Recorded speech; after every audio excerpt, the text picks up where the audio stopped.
Are the prophecies important now? I have also spoken by the prophets, and I have multiplied visions and used similitudes by the ministry of the prophets.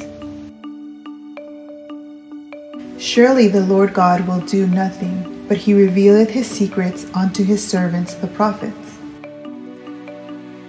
We have also a more sure word of prophecy, whereunto ye do well that ye take heed as unto a light that shineth in a dark place, until the day dawn, and the day star arise in your hearts. God will reveal nothing except through his prophets, and he will multiply their visions and speak through them.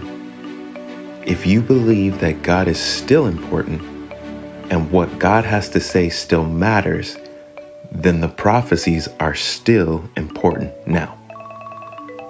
A closer look at God's word will show you that many prophecies relate to your time. You should do as Peter has instructed and take heed or pay attention that you may do the right thing.